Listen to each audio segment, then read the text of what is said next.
Bagi orang yang hidup pada masa lalu, telinga lebih dominan berperan sebagai penangkap informasi. Sehingga dalam runutan perjalanan hidup mereka, hal-hal yang mereka dengar membenak dengan baik untuk kemudian diteruskan ke generasi berikutnya. Di Aceh itu sama seperti banyak daerah lain di Indonesia itu memiliki beragam tradisi lisan. Hikayat merupakan salah satu seni tertua di Aceh.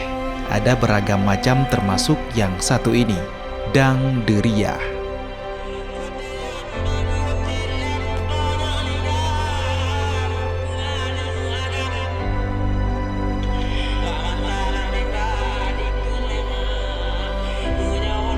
Disinilah tempat terbaik menemukan jejak Dang Deria bermula, pantai selatan Aceh. Dang Derianya itu salah sironan tokoh dalam cerita. Jadi tokoh yang paling aktif dalam ceritanya dalam hikayatnya kayak Dang Deria bapaknya. Sejarah Dang Deria Manggeng atau kalangan setempat menyebutnya Dang Deria Maklape. Sang troubadour ini hidup sekitar 100 tahun yang lalu. Ia berasal dari Manggeng.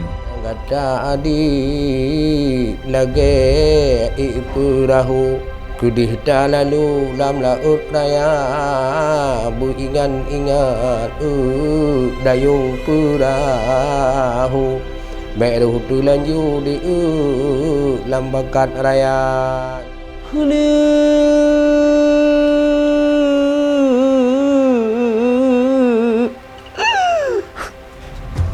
Ilaut nuk muacaca supaya pira anak langgu dong kina yang kali kata nong singoronu pomayu danau cak. Ancaman regenerasi Dang Deria terbentang nyata di depan mata. Seni ini hampir tidak terdengar dan diminati lagi oleh kaum muda. Muda Balia dapat dikatakan adalah generasi terakhir Dang Deria.